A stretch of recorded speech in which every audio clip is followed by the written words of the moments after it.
खुदा के कलाम का उन्वान जिसका आज हम मुतालिया करने को हैं वो है माँ का दिल और सियून। इस मौजू के तहत आए हम खुदा का फजल हासिल करने में कुछ वक्त गुजारें। आजकल सारी दुनिया में खुदा के बहुत से फर्जंद सियून में आते हैं।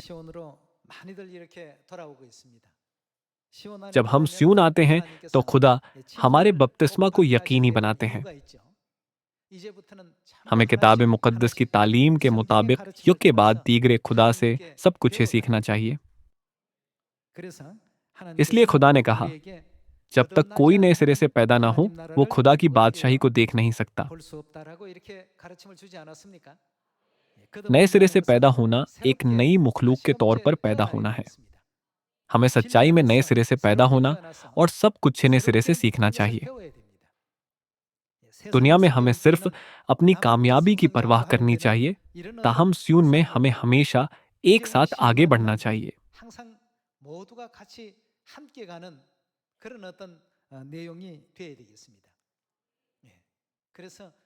हमें सियून में गम, खुशी, मुश्किलात और तमाम मसाइल को एक साथ बांटना चाहिए।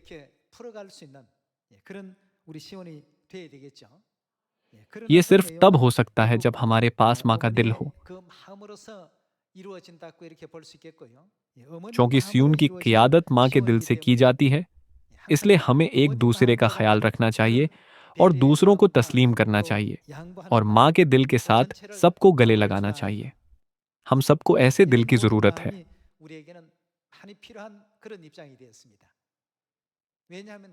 इसकी वजह यह है कि उन्हें उन लोगों के हाथों की ज़रूरत है जो उनकी हौसला अफजाई करते और उनकी देखभाल करते हैं। जब छोटे बच्चे भूखे होते हैं तो वो सिर्फ अपनी भूख का सोचते हैं। वो ये नहीं सोचते कि उनकी माँओं को कितनी भूख लगी होगी। छोटे बच्चे सिर्फ वो चीज़ें मांगते और मुतालिबा करते हैं जिनकी उन्हें खुद ज़रूरत होती है, ताकि उनकी कमी पूरी हो सके। ताहम किताब मुकद्दस कहती है कि चूंकि हम जवान हो गए हैं तो हमें बचपन की बातें तर्क कर देनी चाहिए। किताब मुकद्दस कहती है कि हमें उस जिंदगी को तर्क देना चाहिए जो हमने सिर्फ अपने बारे में सोचते हुए गुजारी थी और बालिग होना चाहिए। एक अच्छी कहानी है जिससे हम माँ का दिल सीख सकते हैं। मैं आपको कहानी सुनाता हूँ। एक स्कूल में एक उस्तानी थी। एक दिन एक तालिबा ने उस्तानी से पूछा कि क्या वो उनसे बात कर सकती है। वो जमात की सदर थी जो देयानतदार थी और अच्छी मिसालें कायम करती थी। उसे उसातिज़े और अपने हम जमातों से बहुत तारीफ और मोहब्बत मिली। लेकिन हाल ही में उस्तानी ने देखा कि वो परेशान लग रही थी। ऐसा लगता था कि वो किसी बात के लिए फिक्रमंद है। तालिबा ने आकर अपनी उस्तानी को बताया कि उसके सब हम जमातों ने उसे छोड़ दिया है। उसने कहा, मुझे नहीं मालूम कि कोई मुझसे बात क्यों नहीं करना चाहता। क्या आपको लगता है कि मैं आपके या बच्चों के साथ कुछ गलत कर रही हूं? उस्तानी की नज़र में वो अच्छे इखलाक की तालिबा थी और वो हमेशा अपने हम जमायतों के साथ मुखलिस रहती थी। वो हर काम में अच्छी थी और उस्तानी को कोई वजह नहीं मिली कि क्यों सब बच्चे उसे सर्द महरी से छोड़ रहे हैं। इसलिए उस्तानी ने यके बाद दीगरे तुलबा को बुलाकर उनके साथ नजी गुफ्तगू की। उसने उनसे पूछा कि क्या उनकी क्लास में कुछ चल रहा है। सबने उसे बताया कि जूली नामी तालिबा जमात की सदर की बुराई कर रही है।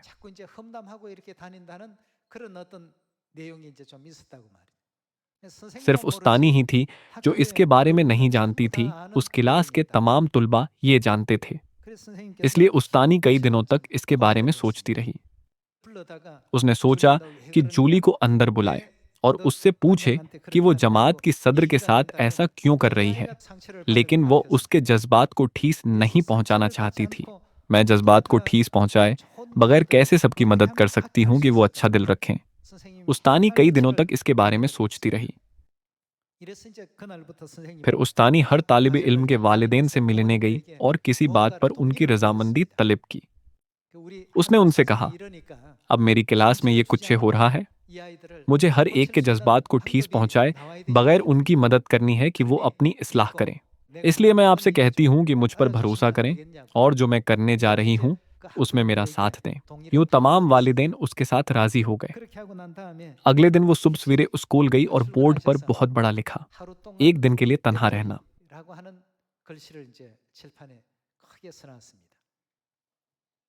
और उसने तुलबा से कहा, आज से आप में से हर एक को एक दिन के लिए तन्हा रहने का तजुर्बा होगा। हम कुरा डालेंगे, जो चुन लिया जाएगा उसे दिन भर दूसरों से बात करने की इजाजत ना होगी। आपको उस तालिबे इल्म की मदद करने की इजाजत नहीं है, ख्वा उसे मदद की जरूरत हो। आप हरगिज उसकी मदद ना करना, ना उससे बात करना। हत्ता कि आपको उसके साथ खाना खाने की भी इजाजत नहीं है। हर तालिबे इल्म के लिए ये एक मंसूबा था कि वो दिन भर तन्हा रहने का तजर्बा करे। एक लड़का था जो मजाहिया जाना जाता था।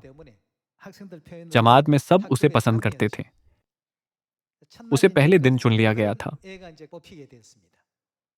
सारा दिन उसे किसी से बात करने की इजाजत नहीं थी, हत्ता कि उसके साथ बैठने वाले से भी, और किसी को उसके साथ खेलने की इजाजत नहीं थी। और हत्ता कि दोपहर के खाने के वक्त भी उसे किसी के साथ खाना खाने की इजाजत नहीं थी। आखिरी क्लास खत्म होने तक उसे सारा दिन ऐसे ही गुजारना था। आखिरी क्लास खत्म होने के बाद उस्तानी ने उससे पूछा, आज सारा दिन तन्हा रहना कैसा था? तब उस लड़के ने कहा, आए उस्तानी, क्या हमें ये करना है? ये होलनाक लगता है। क्या हमें ये करना है? तब उस्तानी ने कहा, यह सिर्फ एक दिन के लिए है, ये कैसे मुश्किल हो सकता है? इस तरह 2 हफ्तों तक उस जमायत में हर कोई बारी बारी सारा दिन तन्हा छोड़ दिया गया। वो हर रोज ऐसा करते थे। और जब भी आखिरी क्लास खत्म हुई तो उस्तानी ने तुलबा को बयान करने को कहा कि सारा दिन तन्हा रहने से कैसा लगता है। तब हर तालिब इल्म ने कहा, मुझे वाकई ये बिल्कुल पसंद नहीं आया। आखिरकार जूली को चुना गया। जब जूली को चुना गया तो उसने उस्तानी से कहा, मैं ये नहीं करना चाहती, ये सिर्फ गैर मकबूल बच्चे होते हैं जिन्हें तन्हा छोड़ दिया जाता है। तो फिर मुझ जैसे किसी को ऐसा करने की क्या जरूरत है? उसने बहुत ठंडे अंदाज में कहा। तब उस्तानी ने कहा, बाकी तमाम बच्चों ने ऐसा किया है। ये बहुत अहम तालीम है, इसलिए मेहरबानी से इस पर अमल करो। दूसरे बच्चों की तरह जूली को भी सारा दिन तन्हा छोड़ना पड़ा। तेगर तुलबा आपस में बातें कर रहे थे, लेकिन जब उसने उनकी गुफ्तगू में शामिल होने की कोशिश की तो उन्होंने उसे धक्का देकर दूर कर दिया, ये कहते हुए कि आज तुम्हें चुना गया है, इसलिए तुम हमारे साथ नहीं रह सकती। कोई भी उसके साथ खाना या उससे बात करना नहीं चाहता था। वो वहां थी, लेकिन उसके साथ ऐसा सलूक किया गया जैसे वो वहां नहीं थी। ये होलनाक था। जब आखिरी क्लास खत्म हो गई तो जूली ने अपने हम जमातों को बताया कि सारा दिन तन्हा रहने से कैसा महसूस होता है। उसने कहा, मुझे नहीं लगता कि मैं एक दिन के लिए भी ऐसा कर सकती हूँ। और उसने बड़ा एहसास हासिल किया। तमाम तुलबा अपने घरों को लौट गए, लेकिन जूली नहीं गई। इसलिए उस्तानी ने उससे पूछा, जूली, तुम घर क्यों नहीं जा रही? तब वो ये कहते हुए रो पड़ी कि उसने बड़ी गलती की है। उस्तानी ने उससे पूछा, कैसी गलती? जूली ने उस्तानी को बताया कि वो जमात की सदर से हसद करती है, क्योंकि उस्तानी ने उसकी बहुत तारीफ की थी और हर कोई उसे पसंद करता था। इसलिए वो सोचने लगी कि मैं कैसे तमाम बच्चों और उस्तानी को जमात की सदर से अलग कर सकती हूँ। इसीलिए वो जमात की सदर की बुराई करने लगी। उसने एक एक करके सब बच्चों को बुलाया और उनसे कहा, जमात की सदर तुम्हारे सामने अच्छी बनने की कोशिश करती है, लेकिन वो तुम्हारी पीठ पीछे तुम्हारे माँ बाप के बारे में बातें करती है। वो तुम्हारे खानदान के बारे में भी बातें करती है। वो बहुत बुरी है। ऐसा करते हुए उसने जमायत की सदर की तमाम करीबी दोस्तों को उससे अलग कर दिया। उसने उस्तानी से कहा, लेकिन सारा दिन तन्हा रहने के तजर्बा के बाद मुझे एहसास हुआ कि मुझे ऐसा हरगिज नहीं करना चाहिए था। उस्तानी के सामने ऊंची आवाज में रोते हुए उसने उससे माफी मांगी कि मैंने उसके बारे में झूठ बोलकर जमायत की सदर को तमाम बच्चों से अलग कर दिया। इसके बाद तमाम तुलबा मुत्तहद हो गए। उस्तानी की दानाई की बदौलत सारी क्लास मुत्तहद हो गई और लड़की को एहसास हुआ कि वो गलत कर रही है।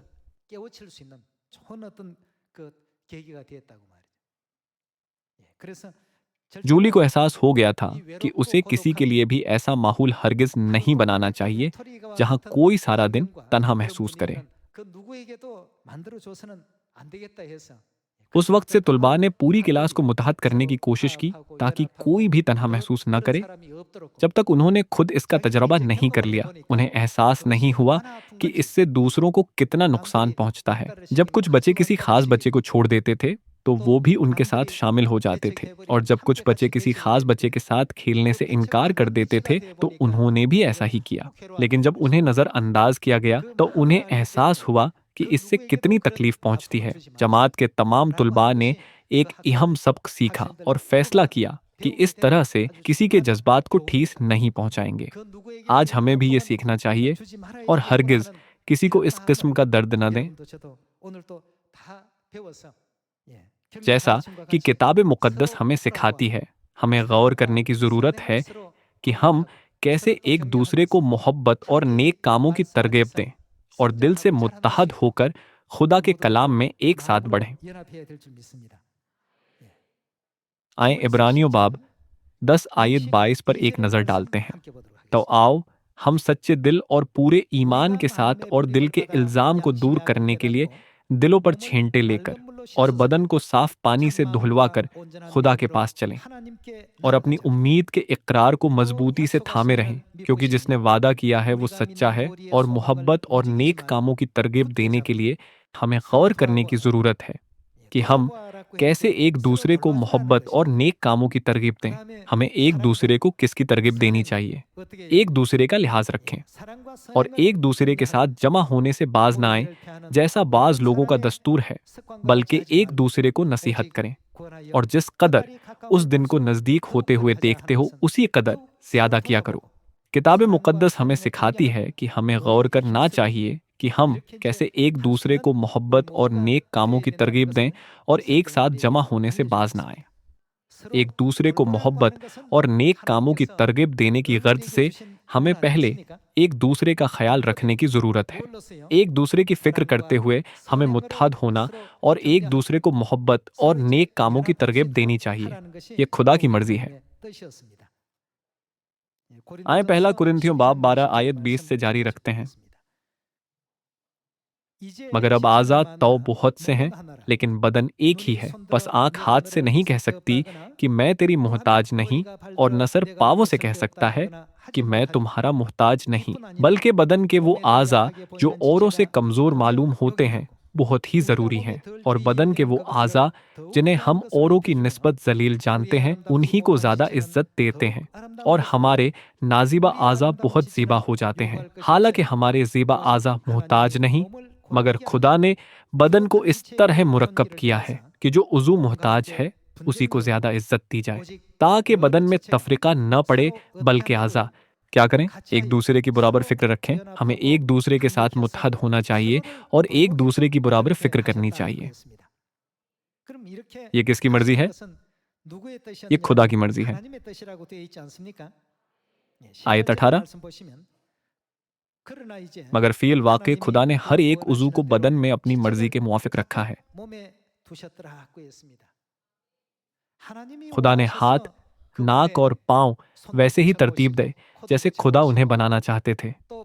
उन सब को वैसे ही रखा गया था जैसे खुदा ने उन्हें रखना चाहा। इसी तरह सियून में ऐसे लोग हैं जो हाथ का किरदार, आंखों का किरदार, कान का किरदार, नाक का किरदार और मुंह का किरदार अदा करते हैं। हर एक का किरदार मुख्तलिफ है। यह खुदा की मर्जी है। मुकाशफा बाब 4 के मुताबिक हर चीज खुदा की मर्जी से पैदा की गई थी। हर चीज में खुदा की मर्जी मौजूद है। इब्तदा ही से हर काम खुदा की मर्जी से होता था और हर चीज खुदा की मर्जी से कायम होती थी। खुदा ने हमारे लिए ऐसा किया था हर चीज में खुदा की मर्जी होती है। खुदा ने जिस्म के आज़ा यानी उनमें से हर एक को वैसे ही तरतीब दिया है जैसे वो बनाना चाहते थे। ये तालीम अचानक मुझे एक पुरानी कहानी याद दिला देती है। एक दफा का जिक्र है कि जिस्म के आज़ा में झगड़ा हुआ। पाँव ने कहा, हमारे बगैर तुम सब बेकार हो। हमारे बगैर तुम चाहोगे भी तो कहीं नहीं जा सकोगे। हम हमेशा जिस्म के नीचे से तुम्हारा साथ देते हैं। बस हम वो हैं जो सबसे ज्यादा काम करते हैं।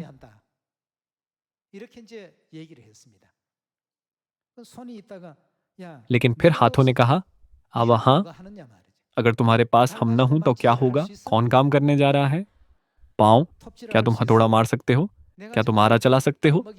हम तुम सबको काम करने और खाना खिलाने के लिए बहुत मेहनत से काम कर रहे हैं। यूं हाथ अपने आप पर फख्र करने लगे।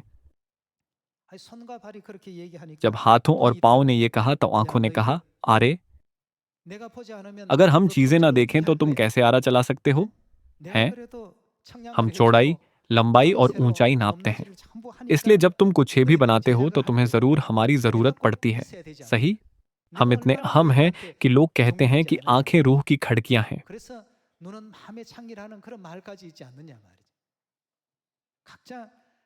जिस्म का हर उज़ू अपने आप पर फख्र करता था।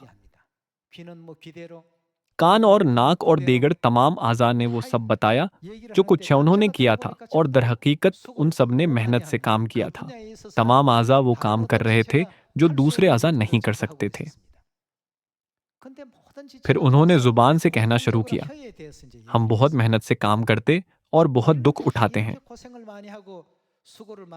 दांत सारा दिन मेहनत से काम करते हैं क्योंकि उन्हें खाना चबाने की जरूरत है, लेकिन जबान कुछ नहीं करती। ये तमाम लजीज खाने लेती है और खाती है।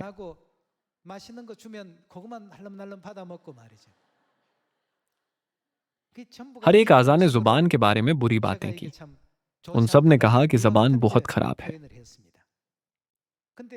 दरअसल एक वजह थी कि उन्होंने जुबान के बारे में यूं बात की। एक सल्तनत में बादशाह बीमार हो गया। डॉक्टर ने तशखीस की कि उसे सोर का दूध पीना चाहिए। डॉक्टर ने कहा कि अब बादशाह के शफा याब होने का यही वाहिद तरीका है। बस जिस्म के सब आज़ा एक हो गए और सूर का दूध ढूंढने गए। सूर का दूध मिलने के बाद महल की राह पर वो इस तरह बहस करने लगे। उन्होंने इस बारे में बात की कि उन्होंने सूर का दूध हासिल करने के लिए कितनी मेहनत की थी। उनमें से हर एक ने अपने आप को क्रेडिट दिया। वो बोलते थे कि पाँव ने कितना काम किया, और आंखों ने कितना काम किया, और नाक ने कितना काम किया। लेकिन उन्होंने सोचा कि जुबान ने कुछ नहीं किया। वो नाराज थे क्योंकि उनके साथ जुबान को एजाज मिलने वाला था, हालांकि उसने कुछ नहीं किया था। उनकी तमाम गुफ्तगू सुनने के बाद जुबान ने कहा, पाँव ने मेहनत की थी और इसी तरह हाथों ने भी। आंखों और कानों ने भी मेहनत की थी। नाक ने भी मेहनत की और इसी तरह सबने। हर एक ने मेहनत की, लेकिन तुम कहते हो कि मैंने कुछ नहीं किया। ठीक है, अगर तुम मुझे आजाद पाने से रोकना चाहते हो तो आगे बढ़ो, मुझे निकाल दो। लेकिन मैं बादशाह को बताऊंगी कि यह दूध सूर का नहीं बल्कि कुत्ते का है।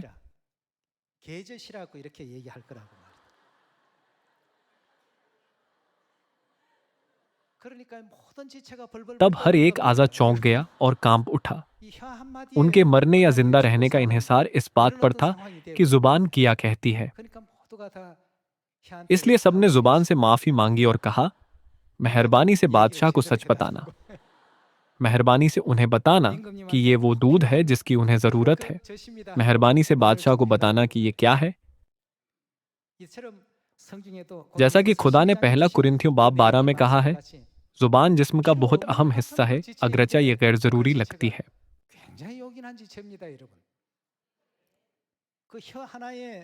जुबान पर इन्हिसार करते हुए तमाम आज़ा जिंदगी और मौत के दरमियान है। जब नाक सूंघ रहा था, आंखें देख रही थीं और दांत खाना चबा रहे थे, तो ऐसा लगता था कि जबान कुछ नहीं कर रही है। ताहम ये सच नहीं था। जब वो बादशाह के पास दूध लाए तो जुबान को उसे बताना था कि ये क्या है। जुबान को कहना चाहिए, आए बादशाह, ये वो दवा है जिसे आप ढूंढ रहे हैं। अगर आप ये पिएंगे तो बेहतर हो जाएंगे। लेकिन चूंकि जुबान ये कहने वाली थी कि ये सौर का नहीं बल्कि कुत्ते का है, तो वो सब कांपने लगे।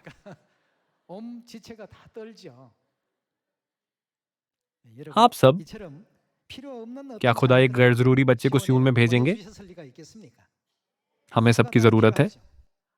इसीलिए हमें पहले से ज्यादा मुत्तहद होना चाहिए। जब नबियों ने हमारे सियून के बारे में नबूवत की थी, तो उन्होंने कहा था कि सयून से गम व अंदवा काफूर हो जाएंगे और हर कोई सियून में नई इंसानियत पहनेगा। आए यशायाह बाब 51 देखते हैं। यशायाह बाब 51 आयत 11। सो वो जिनको खुदावन ने मुखलसी बख्शी लौटेंगे और गाते हुए सियून में आएंगे और अब्दी सरूर उनके सरों पर होगा। वो खुशी और शादमानी हासिल करेंगे और गम वो अंदवा क्या होंगे? काफूर हो जाएंगे। सियून में हम सबके पास माँ का दिल होना चाहिए।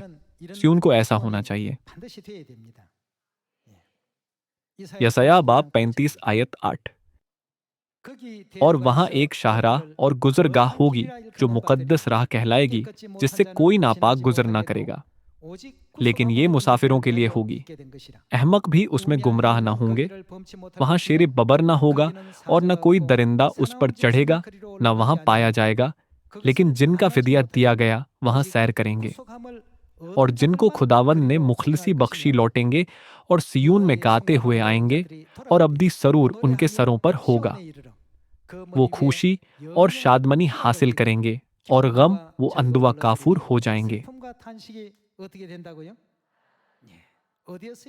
ये सब चीजें कहाँ होंगी? सियून में।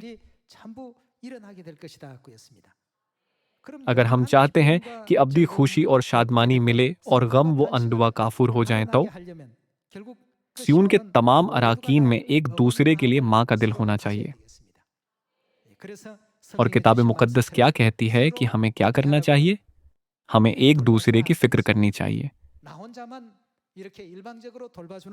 खुदा ने हम सब से कहा कि एक दूसरे का ख्याल रखें और एक दूसरे की हौसला अफजाई करें, कि मोहब्बत रखें और नेक काम करें। सियून इस किस्म की जगह होनी चाहिए।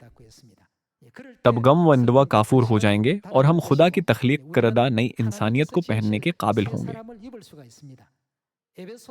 आए एक और आयत देखते हैं। इफसियों बाब 4 आयत 22। तुम अपने अगले चाल चलन की उस पुरानी इंसानियत को उतार डालो। हमें अपनी पुरानी इंसानियत को उतारना चाहिए, जो फरेब की शहवतों के सबब से खराब होती जाती है। हमें अपनी पुरानी आदत, अपने पुराने तर्ज जिंदगी, अपने पुराने मेयार और तमाम बुरी आदत को जो हमने दुनिया में सीखी हैं, उनसे छुटकारा पाना है। आयत 23। और अपनी अक्ल की रूहानी हालत में नए बनते जाओ और नई इंसानियत को पहनो। हमें नई इंसानियत को पहनना चाहिए, जो खुदा के मुताबिक सच्चाई की रासतबाजी और पाकीज़गी में पैदा की गई है। बस झूठ बोलना छोड़कर हर एक शख्स अपने पड़ोसी से सच बोले, क्योंकि हम आपस में एक दूसरे के उज़ू हैं। गुस्सा तो करो मगर गुनाह ना करो। सूरज के डूबने तक तुम्हारी खफगी न रहे और इब्लीस को मौका न दो। चोरी करने वाला फिर चोरी ना करे, बल्कि अच्छा पेशा इख्तियार करके हाथों से मेहनत करे, ताकि मोहताज को देने के लिए उसके पास कुछ हो। कोई गंदी बात तुम्हारे मुंह से न निकले, बल्कि वही जो जरूरत के मुआफिक तरक्की के लिए अच्छी हो, ताकि उससे सुनने वालों पर फजल हो। और खुदा के पाक रूह को रंजीदा न करो, जिससे तुम पर मुखलिसी के दिन के लिए मुहर हुई। हर तरह की तलख मिजाजी और कहर और गुस्सा और शोर व गुल और बदगुई, हर किस्म की बदख्वाही समेत तुमसे दूर की जाए, और एक दूसरे पर मेहरबान और नर्म दिल हो। और जिस तरह खुदा ने मसीह में तुम्हारे कसूर मुआफ किए हैं, तुम भी एक दूसरे के कसूर मुआफ करो। किताब मुकद्दस के जरिए खुदा हमें बताते हैं कि जब हम इन आयात में बयान करदा कामों पर अमल करें, तो हमारा सियून माँ के दिल के वसीला कामिल हो सकता है। बाज लोग इन अल्फाज को गलत समझते हैं और इन अल्फाज के मफहूम को बिगाड़ देते हैं और कहते हैं, क्या ये महज एक तालीम नहीं है जो हमें अच्छी जिंदगी गुजारने को कहती है। आप सब किताब मुकद्दस की 66 किताबों के तमाम अल्फाज खुदा के अल्फाज हैं। हमें महज उसकी पैरवी नहीं करनी चाहिए जो हमें आसान और ज़रूरी लगे। हमें अपनी पुरानी इंसानियत को उतारना और नई इंसानियत को पहनना चाहिए। खुदा माँ चाहती हैं कि हम बाप और माँ में मुत्तहद रहें और एक दूसरे पर भरोसा करें। बाप और माँ चाहते हैं कि हम सियून में एक दूसरे की तारीफ करें और एक दूसरे की हौसला अफजाई करें। हम सबको ऐसा बनना चाहिए, सही? आए हम नई इंसानियत को पहने।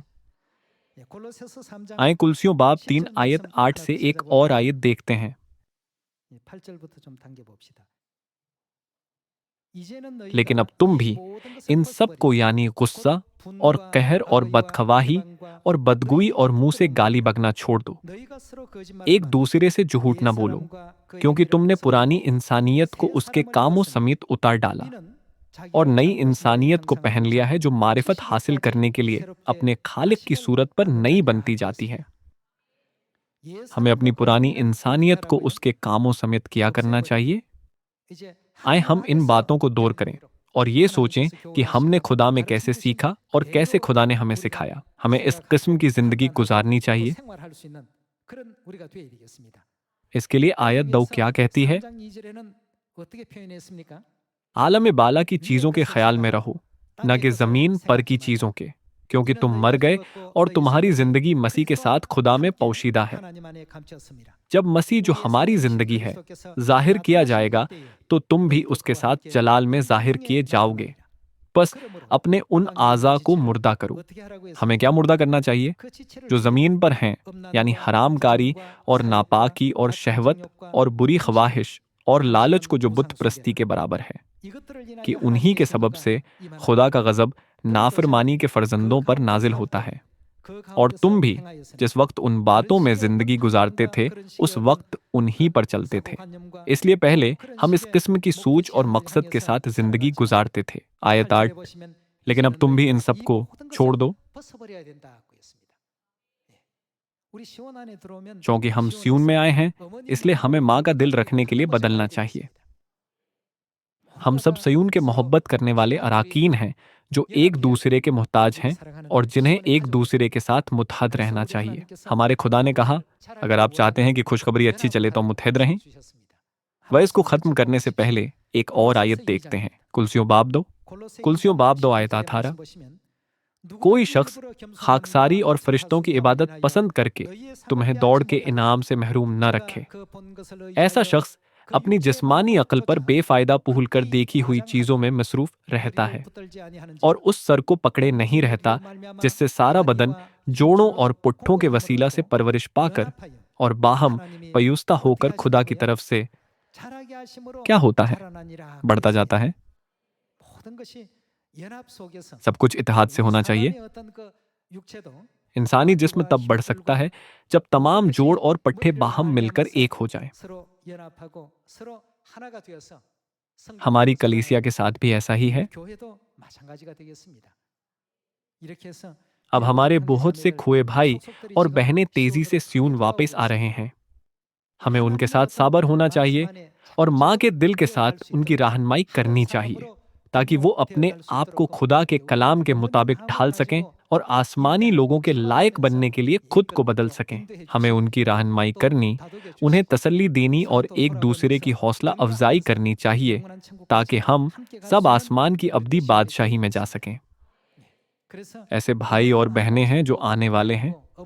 जब हम माँ का दिल सीखें और माँ का दिल रखें, तो खुदा उन्हें हमारे पास तेजी से भेजेंगे। ऐसा लगता है कि जुबान कुछ नहीं करती, लेकिन एक बार जब जुबान कुछ गलत कहती है, तो बाकी तमाम आजा सजा पाएंगे। सही? ऐसा नहीं है कि जुबान कुछ नहीं कर रही। हर एक अपना किरदार अदा कर रहा है। इसलिए आए हम मुत्तहद रहें। आए हम आज मुत्तहद रहें और कल मुत्तहद रहें और हमेशा मुत्तहद रहें, ताकि बाप और माँ की अच्छी खबर की खुशखबरी की मुनादी 7 अरब लोगों में हो सके। ऐसा करते हुए हम सब सियून बाप और माँ में एक साथ बढ़ें। उम्मीद करते हुए कि आप ज़्यादा फजल पाएंगे, मैं आज का वाज ख़त्म करता हूँ। आपका बहुत शुक्रिया।